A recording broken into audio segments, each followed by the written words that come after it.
la vida del rey de ese plan macabro.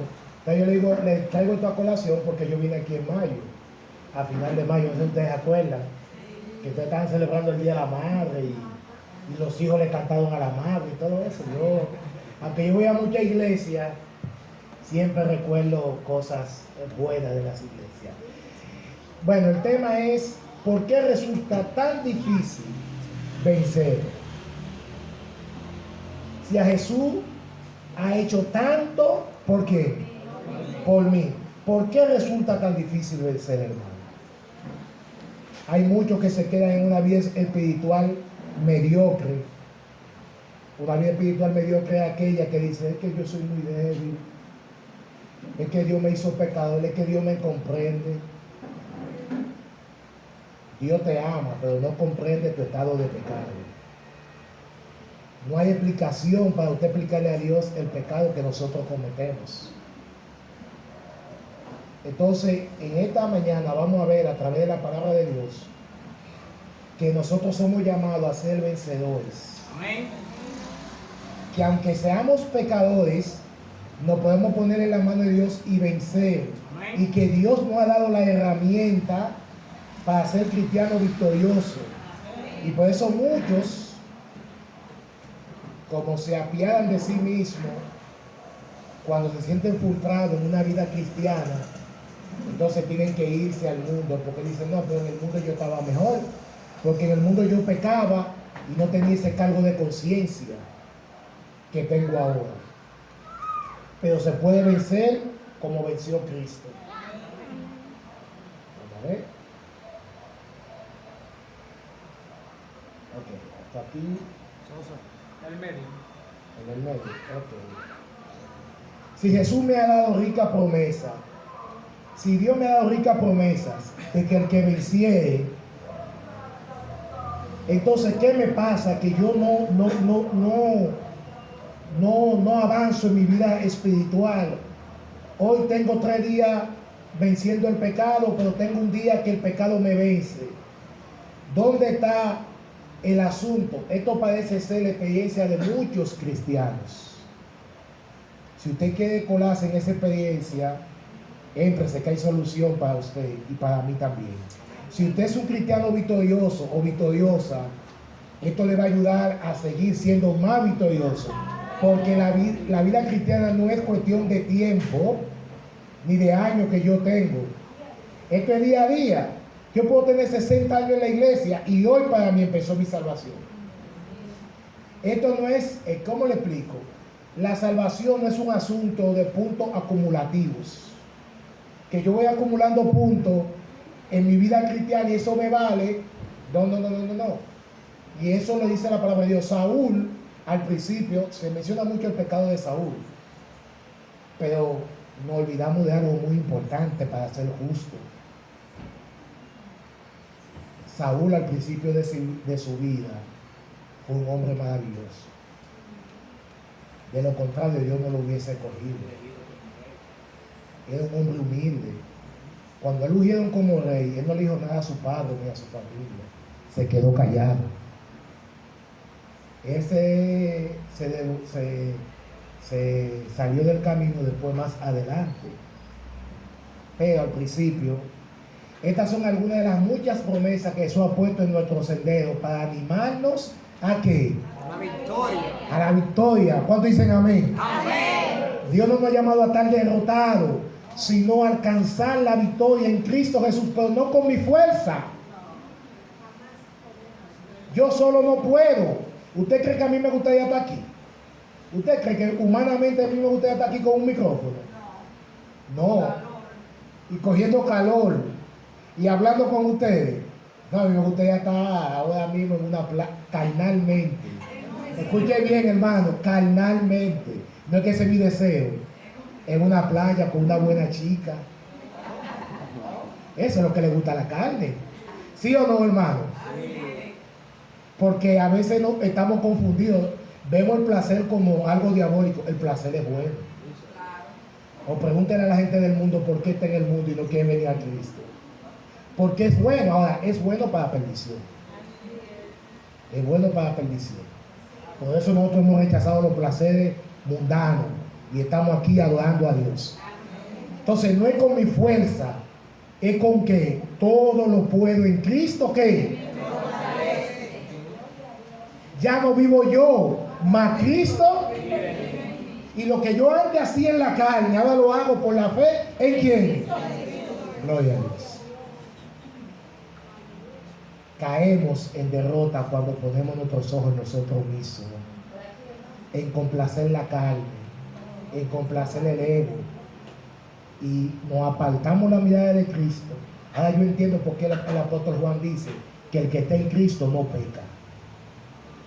Cuando usted está en Cristo, hermano, cantando, orando, humillándose al Señor, no hay cabida para el pecado. El diablo no hay cabida para el enemigo. Mire, al que venciere, dice Apocalipsis 2 y 3. Se habla mucho de monstruo, de bestia, en Apocalipsis simbólico, que literal, que los 144,000, que son los que van a llegar sin pecar. Pero hay tantas promesas en el Apocalipsis, hermano, para nosotros, que son tan importantes para que nosotros podamos llegar al reino de los cielos. Y a veces la olvidamos, porque estamos concentrados en bestias, en monstruos, en las 7 cabezas, en los 10 cuernos. Pero la Biblia, mire lo que dice Apocalipsis 2:7. Vamos a analizar las 7 promesas para el que venciere. Dice Apocalipsis 2:7: le daré a comer del árbol, pero ¿a quién? ¿Para quiénes? Entonces, la Biblia, hermano, tiene 2 vertientes. Porque si Dios me dice a mí en esta mañana que al que venciere le daré comer del árbol de la vida, quiere decir que el que no venza no comerá del árbol de la vida.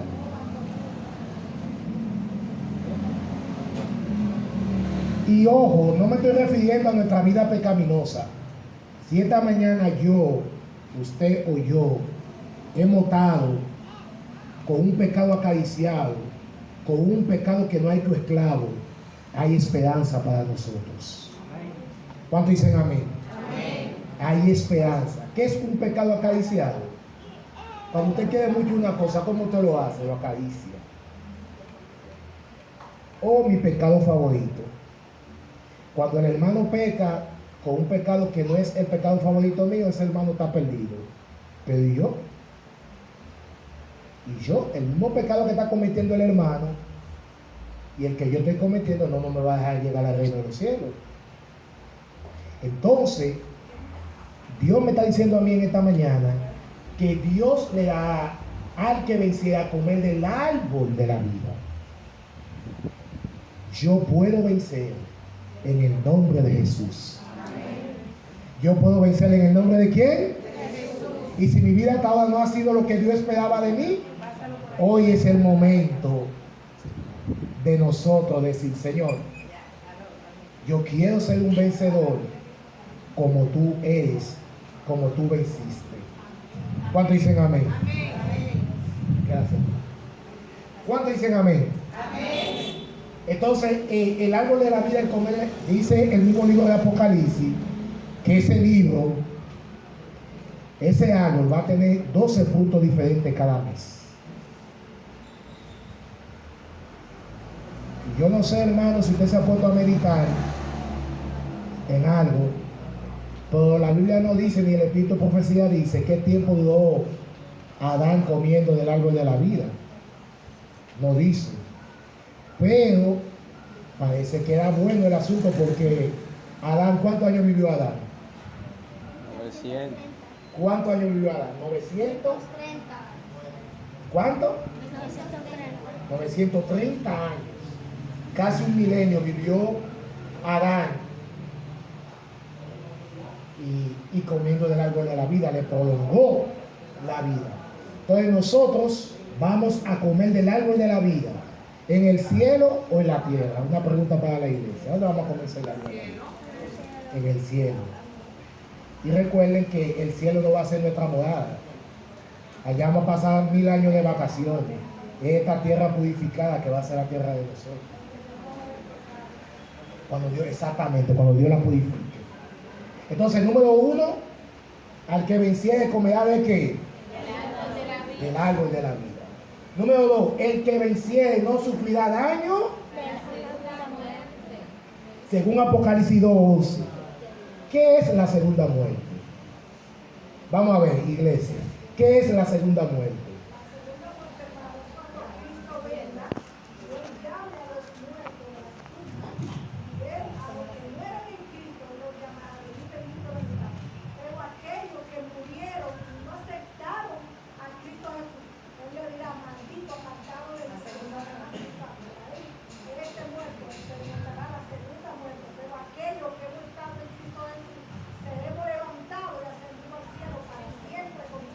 Amén. ¿Quién más entiende por la segunda muerte? Miren, la segunda muerte es la muerte de la perdición eterna. Cuando Adán pecó, murió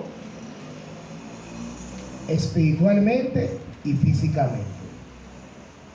Espiritualmente porque le tocaba la segunda muerte. ¿Por qué se llama la segunda muerte? Porque hay una primera muerte que es la muerte normal. Porque los impíos que se perderán morirán normal, pero sufrirán los daños de la segunda muerte. ¿Por qué los impíos sufrirán la consecuencia de la segunda muerte? Usted dirá, bueno, porque tienen mucho pecado. Sí, es cierto. Pero no aceptaron el que pagó los daños que hace la segunda muerte, que fue la muerte que Cristo murió. Cristo no murió la muerte normal que tú y yo pasamos. Cristo murió en la cruz del Calvario. La segunda muerte la pagó con su muerte. Por lo tanto, el que no acepta a Cristo como su Salvador personal, lamentablemente sufrirá los daños de la segunda muerte. Ahora usted entiende por qué Cristo dijo en San Juan 14:6: yo soy el camino, la verdad y la vida. Nadie, poca palabra, nadie tiene el cielo si yo. Y ahí entra una parte del juicio. ¿Por qué hay un juicio si Dios todo lo sabe? Sí, pero los ángeles no todos lo saben, ni los mundos no caídos todos lo saben. Lo voy a explicar brevemente. Cuando yo esté en el cielo, o tú estés en el cielo, un ángel va a decir, pero ven acá, pero yo siempre me he mantenido leal a Dios, fiel a Dios. Y Eddie Pimentel, que pecó allá en la tierra, tiene el mismo privilegio que yo. Entonces ahí entra el sacrificio de Cristo. Entonces Cristo dice, es cierto lo que tú dices, Eddie es un pecador, pero él se arrepintió y me aceptó a mí como mi salvador personal. Y yo pagué el precio de los daños de la segunda muerte. Por lo tanto, por mi sacrificio, Él está aquí conmigo. Yo pagué para que ellos estuviesen aquí con nosotros. Y ahí es que los ángeles dicen, como dice Apocalipsis 4:5, que adoran santo, santo, grande tu amor, grande tu poder, Dios. Entonces, el que no venza, lamentablemente va a sufrir la consecuencia igualita que los impíos de la segunda muerte. Eso no lo digo yo, eso lo dice la palabra de Dios.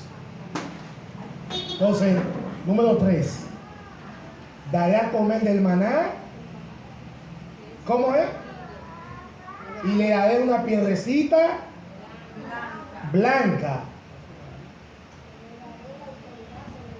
¿Qué es un maná escondido?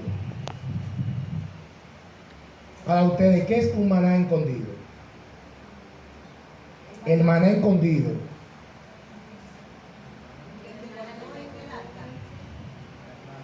¿Cuánto tiempo duró el pueblo de Israel comiendo maná? ¿Y de dónde venía el maná? Del cielo. Y dice el salmista que le dio a comer manjar de dónde? Manjares de los ángeles. Eso dice el salmista. Ahora bien, al que venciere ese maná escondido, tiene un símbolo, una simbología teológica que nos mantiene para nosotros poder vencer. Y se lo voy a explicar brevemente. Claro. Dios le daba el maná al pueblo de Israel, ¿verdad? Dime. Durante 40 años. Si vemos la historia de la Biblia, nos vamos a dar cuenta que Dios le daba ¿Cuál?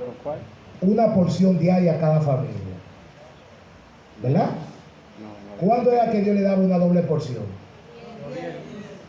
Los viernes. Pero habían ¿Qué otros pasó? que privaban en más sabio que, o más tigueraje que los demás, ¿Qué pasó? y cogían uno más. ¿Y qué pasaba cuando cogían dos? Se dañaba, ¿verdad? Preguntarle a una gente de primero. Que no fue el viernes, al otro día que. Pero desde el viernes para sábado, Dios mandaba doble y no se dañaba. Tenía algo especial, ¿verdad? ¿Tú sabes lo que simbolizaba eso, hermano? ¿Cuándo murió Cristo? Viernes a las 3 de la tarde. Y dice que lo sepultaron, ¿verdad? ¿Y qué dice el apóstol Pedro dando el discurso en el día del Pentecostés? Que el cuerpo de Cristo no vio corrupción. En griego significa que no se putrefactó. Jesús es la representación del maná. Ese maná el viernes en la tarde, su cuerpo representaba el maná y no se agusanó. De la misma forma que el maná no se agusanaba de viernes para sábado. ¿Me doy a entender? ¿Están entendiendo? ¿Qué que le demuestre por qué? ¿Qué significa eso? Que el mismo Jesús lo dijo en San Juan. Yo soy el maná que bajó de dónde. Igual que el maná que bajó cuando Moisés que bajó del cielo. Y ellos dijeron con su orgullo, pues nuestros padres comieron ese maná. Y Jesús le dice, sus padres comieron de ese maná, pero sus padres murieron en el desierto. Yo soy el maná de vida, el que come este maná no muere. Sus padres comieron el maná, sí que Dios mandó, pero murieron. Pero aquí está el maná verdadero, el real, el que come este maná es como tiene que vida eterna. Entonces es el maná que Dios no tiene escondido con una piedrecita nueva, blanca y un nombre nuevo. Y ustedes saben qué lindo va a ser que Jacob se llamaba engañador y le cambiaron el nombre. Es que nuestro carácter va a ser cambiado. No el carácter, porque nos decimos, vamos a llevar, lo que vamos a llevar para el cielo, lo único que vamos a llevar para el cielo es nuestro carácter. Mentira. Porque si llevan el carácter mío para el cielo, yo me quedo aquí en la tierra. El carácter de Cristo que vamos a llevar. ¿Qué dice San Juan 14 del 1 al 3? No se turbe vuestro corazón. Cree en Dios, cree también en mí. Y me tomaré ¿a quién? Muchos pequeños Cristos que Cristo viene a buscar. Dice, le daré autoridad sobre las naciones. La autoridad es poder. Nosotros vamos a juzgar a los ángeles, dice el apóstol Pablo. Y mire qué cosa más linda. Seremos de vestidura. ¿Qué pasó con Adán y Eva cuando pecaron? Se sentían como. Y para resolver el problema, ¿qué intentaron ellos hacer? ¿Y qué tiempo puede durar una vestimenta ligera? El sol, la puesta, el frío. Trataron de vestirse con su propia justicia. Y a veces nosotros queremos vestirnos con nuestro propio esfuerzo para ser cristianos victoriosos, y eso no se puede. Dios tuvo que quitarle esa ropa y ponerle ropa de pieles. Dice que seamos vestidos de vestiduras blancas y no borraré su nombre del libro y confaré su nombre delante de mi Padre y delante de sus ángeles. Qué lindo sería, Apocalipsis 3:5 dice eso. Qué lindo sería que cuando yo llegue al cielo, Dios me vista de blanco. Y que Jesús, como dice ahí, diga, Eddie Pimentel va a decir mi nombre delante del Padre, delante de sus ángeles. Esas promesas son para el que, para el que venciera. Y dice, le daré una columna en el templo de mi Dios. ¿Cuántos dicen amén? Amén. Leemos que van a haber 12 puertas con las 12 tribus de Israel. Vemos que va a haber 12 puertas con el apóstol. Pero dice, hermano, que en el templo me van a hacer una columna mía ahí en el templo de mi Dios. Digo, hermano, qué privilegio más grande no puede ser esto que el mundo te puede ofrecer a ti. Reinar con Cristo por toda una eternidad. Ahora usted se da cuenta, hermano, que nada en este mundo vale la pena más que el reino de los cielos. Ahora usted entiende por qué los discípulos estuvieron dispuestos a que le cortaran la cabeza, que lo martirizaran, porque ellos sabían, habían puesto los ojos en algo más grande que todas esas cosas. ¿Es posible que estemos peleando la batalla de manera incorrecta? Puede ser, hermano, que quizá inconscientemente queremos salvarnos, pero estamos en una batalla que quizá estamos en un camino incorrecto. Puede ser. Vamos a ver. El enemigo es astuto y está a la casa de cualquier error nuestro para obstaculizarnos el camino. Si el diablo te ha dicho hoy en esta mañana, es que tú tienes 20 años pecando y te vas a perder, dile al diablo, en el nombre de Jesús, yo perdido no estoy, tú sí estás perdido eternamente. Cuando Satanás te recuerde tu pasado, recuérdale tú su futuro, que él se va a perder con fuego y azufre. Pero Jesús no solo nos da promesa, también nos dice cómo vencer. ¿Cuántos dicen amén? Amén. Si Dios nos ha dado la promesa, pero también nos ha dado la herramienta para que nosotros podamos vencer el pecado y vencer al enemigo. ¿Cómo vencer? Entonces sería bueno que nosotros sepamos cómo vamos a vencer, ¿verdad? Ya vimos la promesa para el vencedor. Ahora, ¿cuáles son las herramientas que ahora en adelante yo voy a tomar para yo vencer? Porque Dios nos ha dado la solución para eso.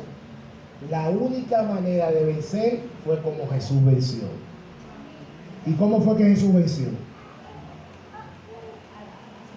Apocalipsis 3:21 dice, al que venciere, le daré que se siente conmigo en mí. Bueno, no hay mayor privilegio que es sentarte en el trono con Cristo. No hay privilegio. Usted puede sentar al lado de Abinader, al lado del rey de España, pero no hay mayor privilegio que sentarse con Cristo. Mire cómo dice, así como yo, Dios nos está dando la esperanza de que también nosotros tenemos que vencer como Él venció. Y me he sentado con mi Padre en su trono. Así como Cristo venció y se sentó con su Padre en su trono, nos pasa lo mismo a nosotros. Si vencemos, nos vamos a sentar en el trono con el Padre, con el Hijo y con el Espíritu Santo. Amén. ¿Cómo venció Jesús? No nos podemos ir sin contestar esa pregunta esta mañana. ¿Cómo venció Jesús? ¿Qué dice Filipenses 2?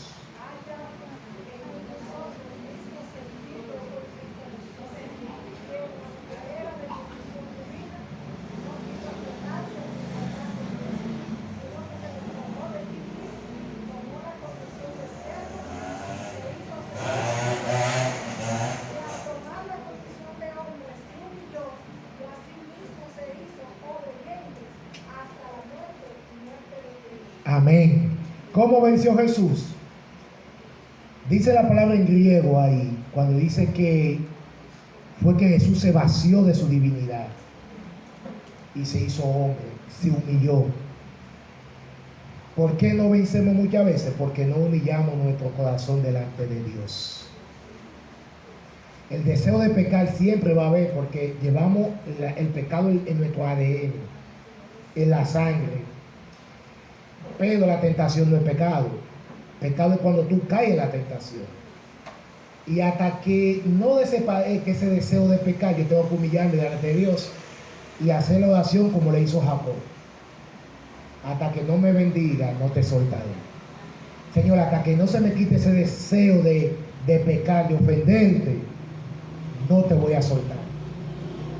Que por eso dice la Biblia del Señor que tenemos que pasar más tiempo de rodillas delante de Dios, humillando nuestro ser, despojándonos de toda cosa como un siervo semejante a los hombres. En condición se humilló y se hizo obediente. Y ahí es que está el asunto de nosotros. Tenemos mucho conocimiento de la Biblia, pero muy poco sabemos obedecer.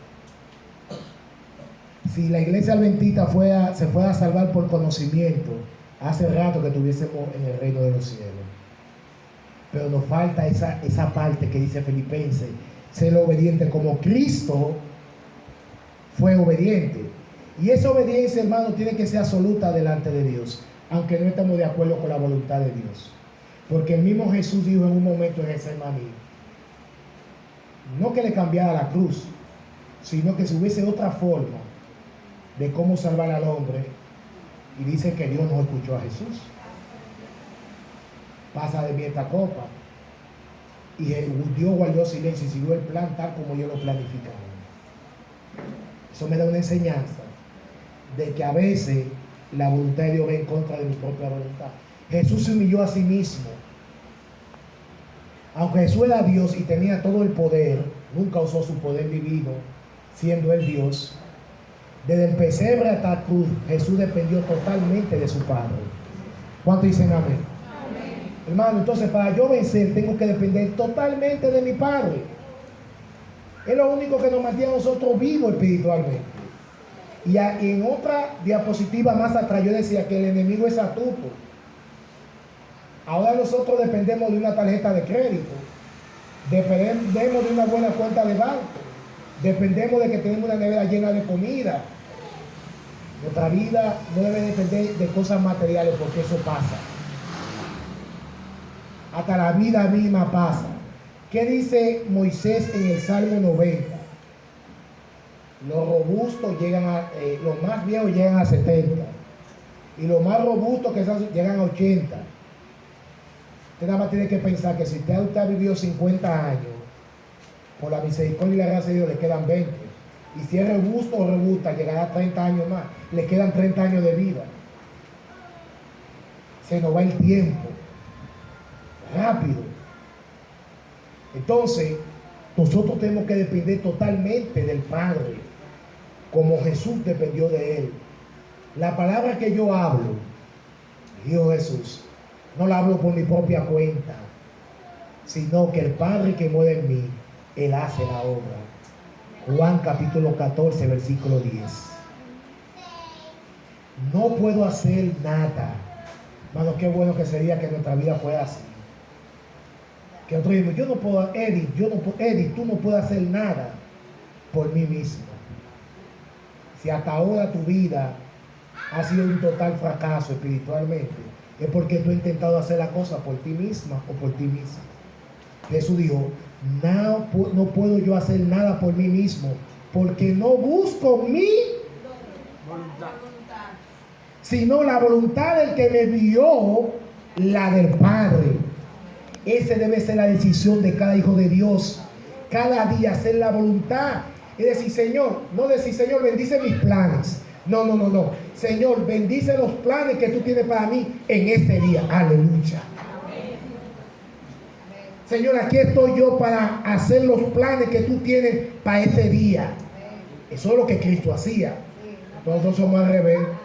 Nosotros decimos, Señor, bendice el día de hoy mío. Bendice mis planes que yo tengo para hoy. Bendice el trabajo que voy a hacer. Señor, bendice todo lo que... No debe ser así. Señor, sí, yo tengo planificado un plan de trabajo. Sí, es cierto. Pero dentro de ese plan de trabajo, yo quiero entrar dentro de tu voluntad, dentro de tus planes. No que usted va a salir sin hacer nada, usted va a hacer su trabajo normal. Pero eso que usted va a hacer en ese día, póngalo sujeto a la voluntad de Dios. Jesús se sometió voluntariamente al Padre. Jesús entendió que para vencer, hermano, y ese es el truco. Tú quieres vencer y vivir una vida gozosa cristianamente, depende totalmente de tu Padre. Es difícil, no voy a decir que es fácil, porque nuestra voluntad no se doblega tan fácil, pero sí se puede. Por eso no es extraño que menudo dedicaba tiempo a la oración. Hermano, consulte todo a Dios, todo, aunque usted lo ve insignificante, consúltelo con Dios. Y dígale, Señor, dime qué tengo que hacer. Y Dios habla. Dios habla. Dios no se queda en silencio. Es verdad que Él guarda silencio en muchas cosas, pero Dios habla. Usa instrumentos humanos también. Claro. Cuando dedicamos tiempo de calidad, ¿tiempo de qué? Calidad. ¿Qué es un tiempo de calidad? Oh, lo mejor que hace. Por ejemplo, yo, exacto. Prisa, con Cuando usted hace el año bíblico, usted lee para salir de paso, porque los niños hay que llevarlos al colegio, si llego tarde al trabajo, usted no le está dedicando tiempo de calidad al Señor. Lee los 3 capítulos que tocan del año bíblico, volando, del matinal. el matinal, y ya usted cumplió con Dios, y el diablo riéndose. Porque usted cree que usted va a vencer con esta hueste maligna que el diablo tiene, que anda como león rugiente. ¿Usted cree que usted va a vencer al diablo con 15 o 20 minutos de oración, 3 capítulos bíblicos? No estoy diciendo que eso sea malo, hermano, pero al diablo no se le vence así.